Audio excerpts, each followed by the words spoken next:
Hello everyone, I welcome you all in the second lecture of Structural Mechanics 2, and we are again going through few discussion what we have already done in the last lecture.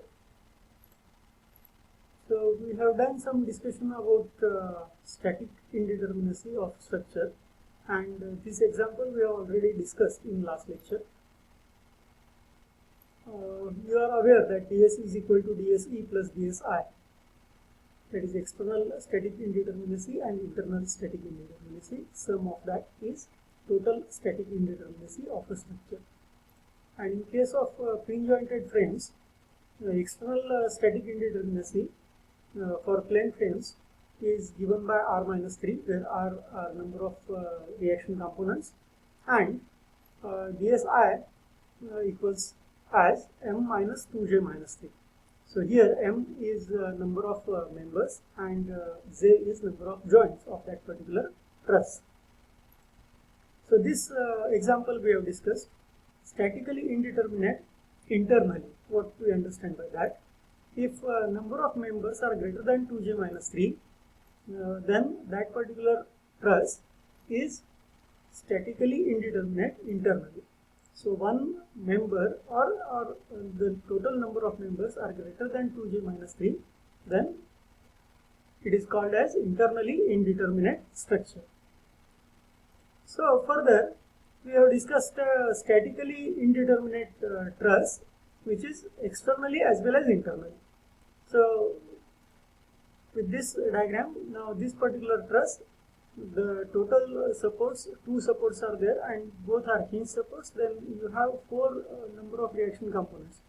And if you go through the number of members, total members are 6 and joints are 4. So if you calculate 2j minus 3, it becomes 5 and m is 6. So m is greater than 2j minus 3. So also total number of reaction components are 4 and it is greater than 3. So if we go through this particular diagram, you have 4 reactions and you need one member which is more than 2j minus 3 is required to be removed from that particular structure, so that it will become statically determinate structure.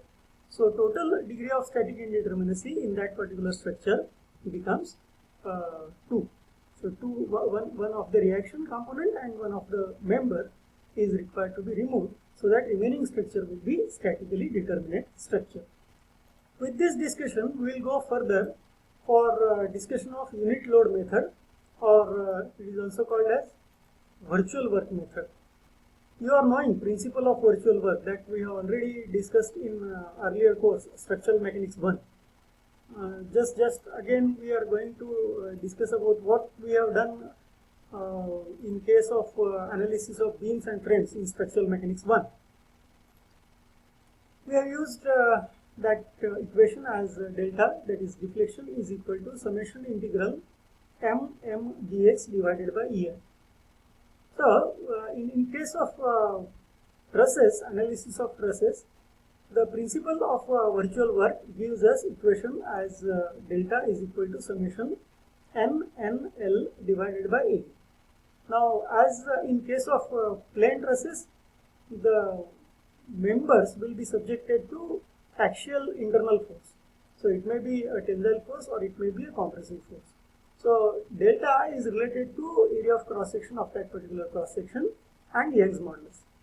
In case of beam or rigid jointed frame, that was related with E and R, that is Young's modulus and moment of inertia. So in this case, earlier case, that m, small m, was for internal virtual movement in beam or frame expressed as function of x caused by external virtual unit load.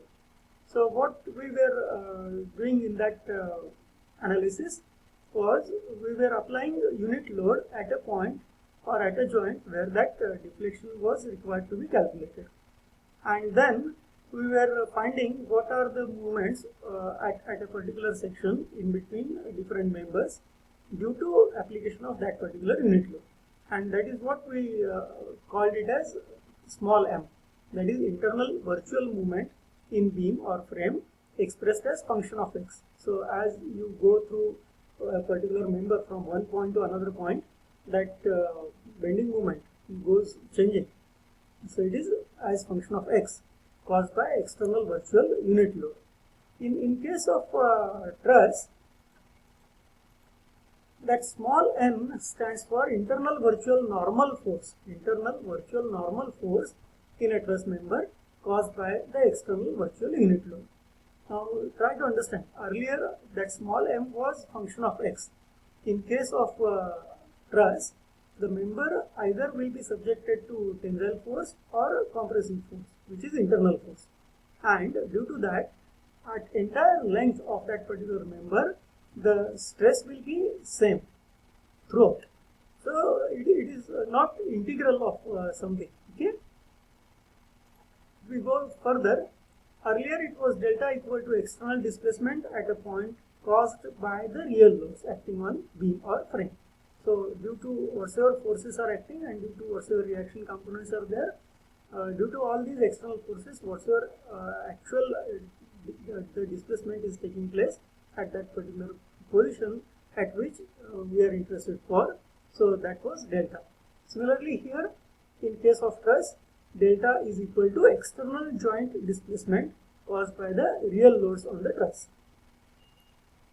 In case of beams, capital M stands for internal movement in the beam or frame expressed as function of x caused by the real loads.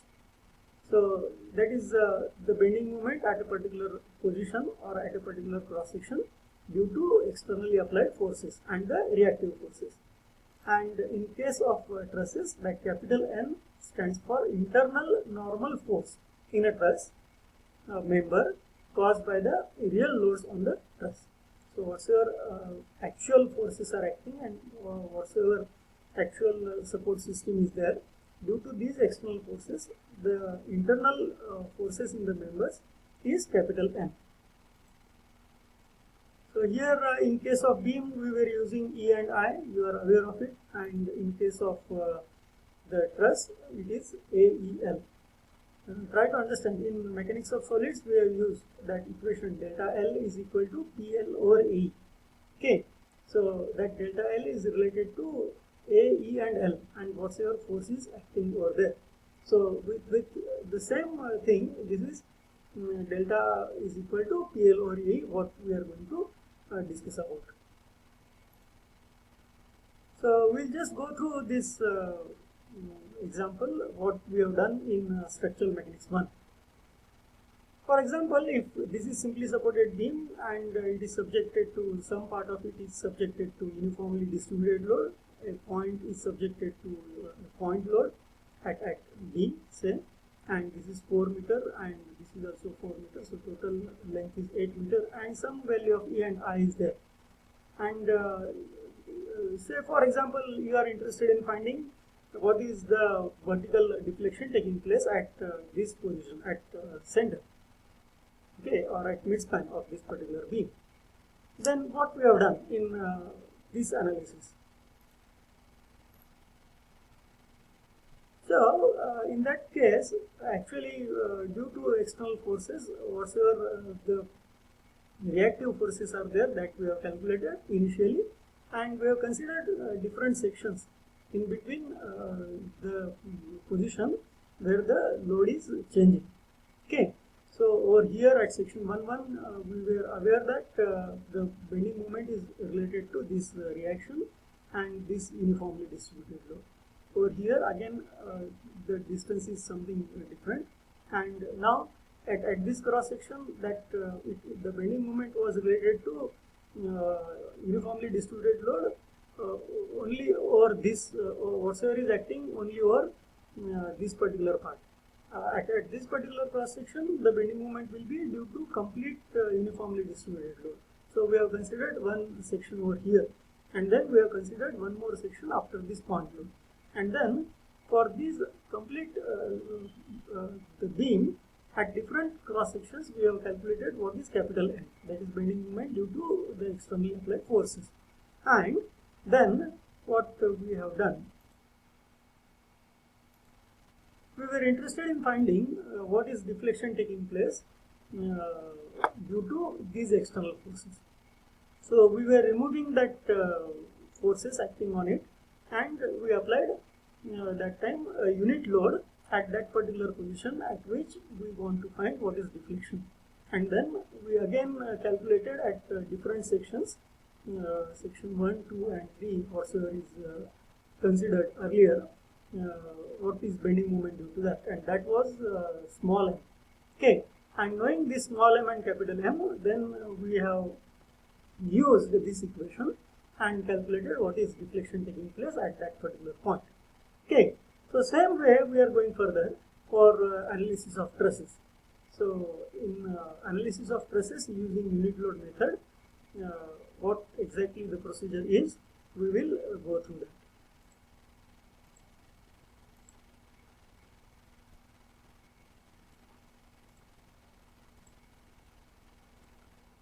Say for example, this truss we wish to analyze for, and say this is a simply supported truss that one end is hinge support and at the other end it is roller support, and it is subjected to some external force P. And say for example we want to find what is the deflection taking place, horizontal deflection taking place at this position, at the joint B. So this will be the deflected shape of that particular truss due to externally applied forces.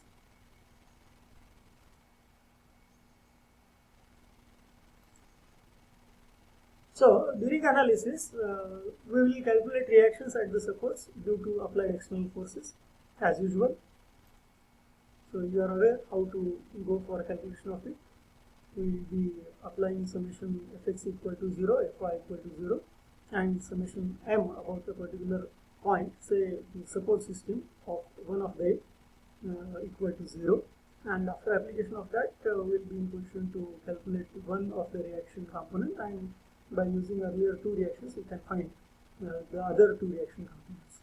So with this step further we will be finding then with these actual external force applied and the reactive forces getting developed, we will find the internal member forces due to applied external forces, and that is capital N.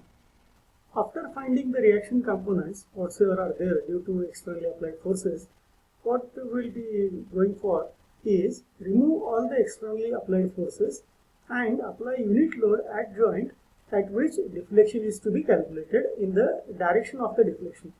So if you are interested in finding horizontal deflection at a particular joint due to externally applied forces, you will be applying unit load at that particular joint in horizontal direction as well in vertical direction. So suppose in this example, if I am interested in finding what is horizontal deflection at this joint B due to applied external forces and whatsoever support system is and what are the reactive forces due to those support systems, then what I will do is I will remove this externally applied force and whatsoever reactions are there due to externally applied force, and then we will be applying unit load at that particular joint in the direction in which you want to find deflection taking place due to this force. So what I have drawn over here is I am applying now unit force over here, and then we will be finding what are the internal forces at different members due to that unit load applied at that particular joint. So then determine the internal member forces due to applied unit load, and that is what is small m, and then will be then going for that equation delta is equal to summation n L divided by A. So going for the calculations separately, it is preferable to use tabular form for further analysis as what that table is drawn over here. So what we will be doing is we will be in this column we will be writing members. In second column we will be writing that capital N for each member, then we will be writing small n. Then if area of cross section is same for all the members, then this column is not required, but if area of cross section is changing, then this column will be required. So this is for length of each member, and then we'll just multiply this and have that calculated thing over here, and again we'll be summing it together. Okay, so if area of cross section is same for all the members, then this equation will become delta is equal to summation m and l, and a will be constant, so you can take it out. So over here, instead of n and l divided by a, you can write this column as n and l only. Okay, and you can write over here a outside. Okay, and if area of cross section is changing, then you have to again consider it over here in one of the columns, and you have to consider in this multiplication that what's your area of cross section of that particular member is. So with this procedure, we'll go further with a small example how to use this particular methodology. Now this is important, units. Try to understand this externally applied load may be given in kilonewton, and area may be given in millimeter square. If this length may be given in meter, and Young's modulus may be in GPa, may be in MPa. So whenever calculations you are doing, you just observe what units are there, and for further calculations you must go through same units in all those things whatsoever you are considering for that particular analysis.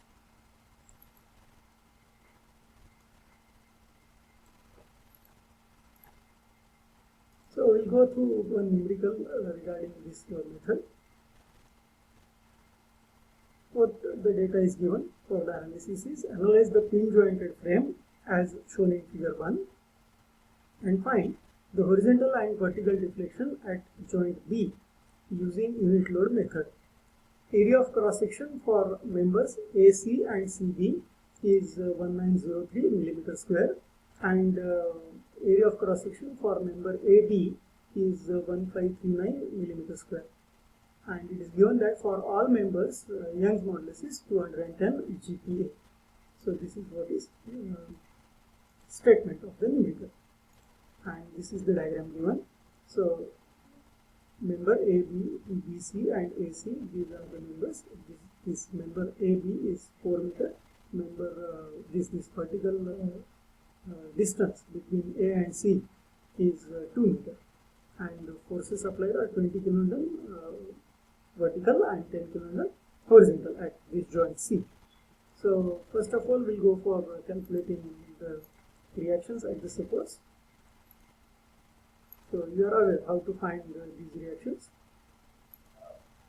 So vertical reaction at B you can calculate initially by considering summation of M about A equal to 0.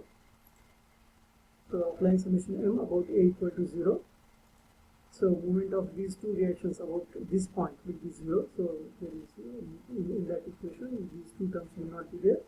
So movement of this 10 kilonewton force about A, it becomes 10 into 2.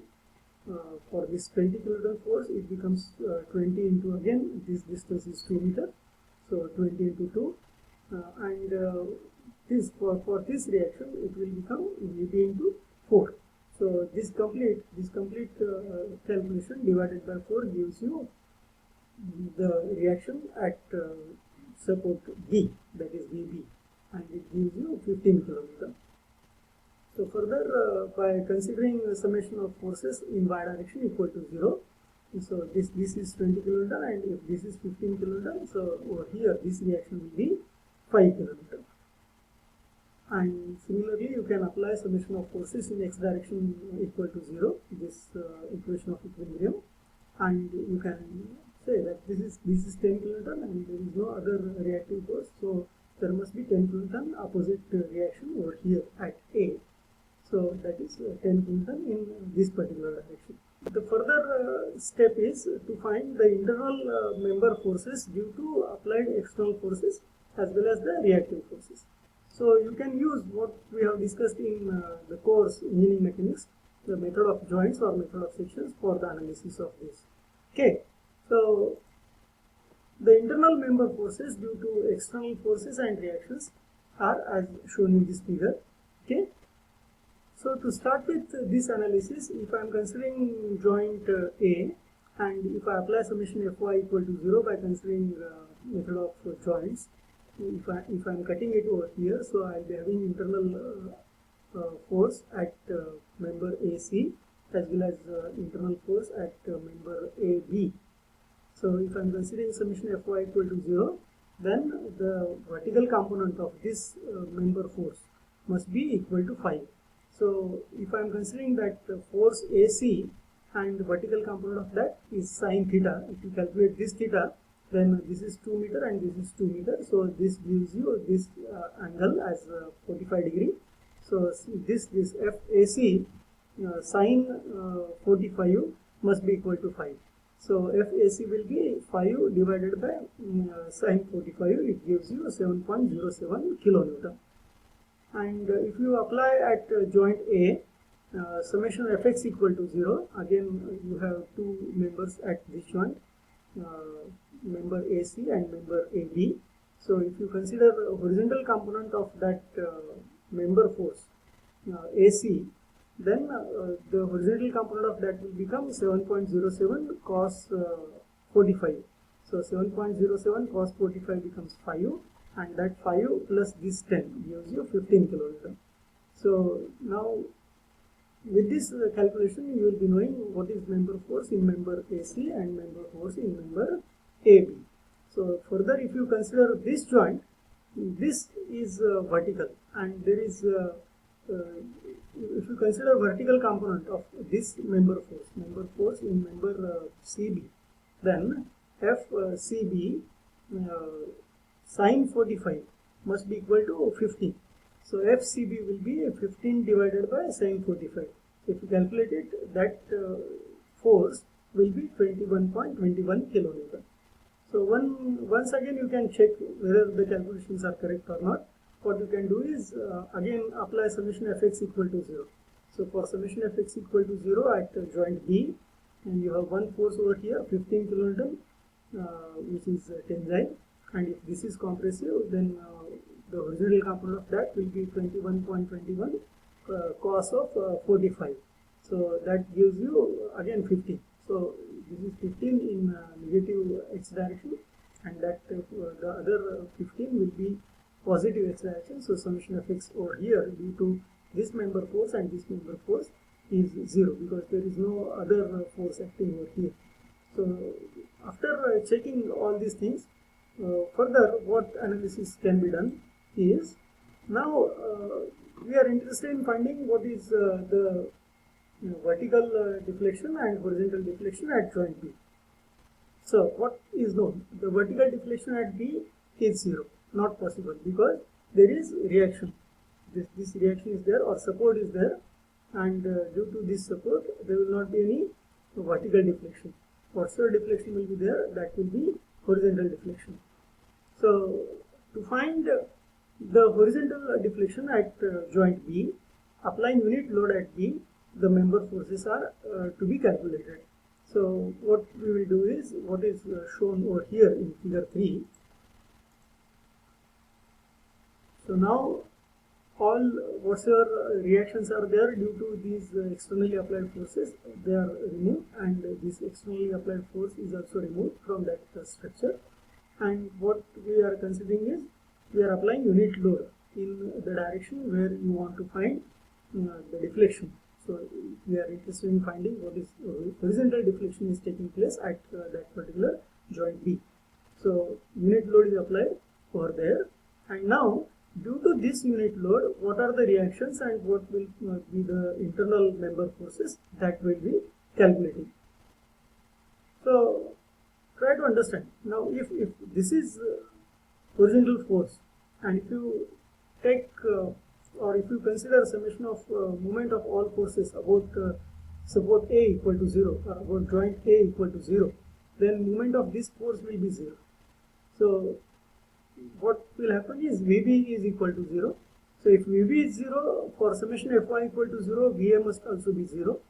And if this is 1, then the horizontal reaction at joint A must be opposite to that. So this will become 1. So if VB is 0, if I am considering this joint and if I am considering vertical component of the internal member force in member CB, then that must also be 0 because this VB is not existing, so this must be 0, and if this is 0, then horizontal component of that will be 0, and for summation fx at this particular joint equal to 0, if I am considering a cut over here and considering only this joint, the force acting on this joint, reaction acting on this joint, and the member forces in the members which are over there at this particular joint, then if I am considering horizontal component of that, this is 0 and this is 1. So the internal member force in member AB must be equal to 1. And similarly at joint A, VA is equal to 0. So if I am considering the vertical component of member force in member AC, that must also be 0. Means this is equal to 0. Okay. So what is over there internally is member force AB is 1, which is tensile, and member force in member AC and CB are 0. So after calculating all these internal forces due to externally applied forces as well as reactive forces, and after calculating these internal member forces due to unit load applied at that particular joint, where we are interested in finding what the horizontal or vertical deflection is taking place.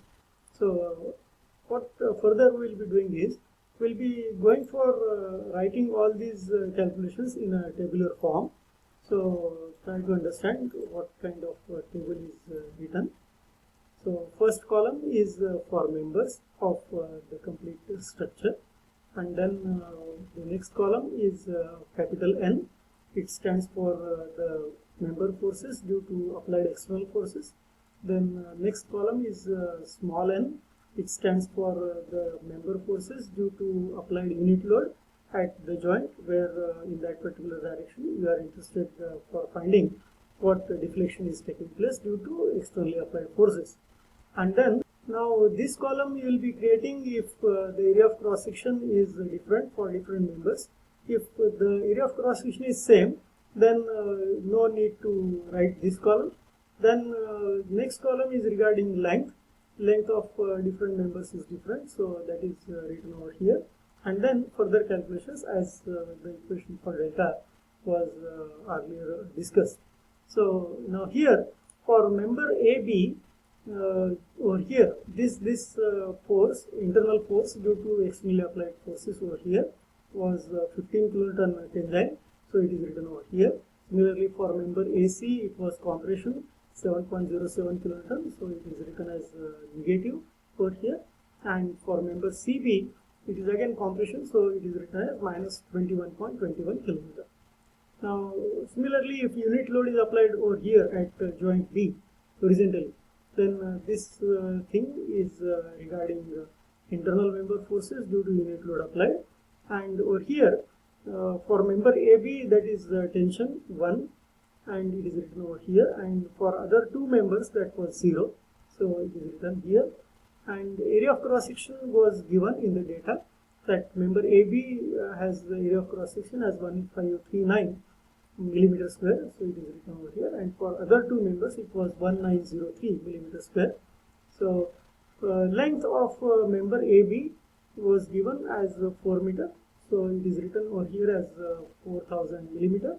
And for other two members, this length was 2 meter and this height was 2 meter. So inclined length of that member becomes 2828 millimeter. So with this column, the next column becomes multiplication of these terms. So n over here is 1, capital N is 15. So 1 into 15 length is 4000. So 1 into 15 into 4000 divided by 1539, that is area. So that calculation becomes 38.987. For other members, small n is 0. So if you calculate this will become 0, and sum of this becomes 38.987. So if you go further for this equation, delta is equal to summation n and L divided by A. Now area of cross section is different, so A is taken in. So as Young's modulus is same for all members, it is written outside. So this summation NL divided by A is 38.987. 38.987 is written over here, and Young's modulus is given as 210 gigapascal. So 210 I have converted into megapascal by multiplying it by 10 to the power 3. So this is in Newton per mm square, and this calculation N and L divided by A, this calculation, because this capital N was with kilonewton, because we have considered this externally applied force in kilonewton and the reactions in kilonewton. So these internal member forces were in kilonewton. So this calculation is in kilonewton mm. So we need to convert this into Newton. So again this is multiplied by 10 to the power 3. So this is in this then will be in Newton per mm, and this is in Newton per mm square. So whatever calculation is done, then will give you delta, that is deflection, as 0.187 millimeter. So this is what is the methodology for calculating deflection at a particular joint due to the externally applied forces using unit load method. So with discussion of this numerical one, I am concluding today's lecture. I am thankful to all the students for this particular lecture.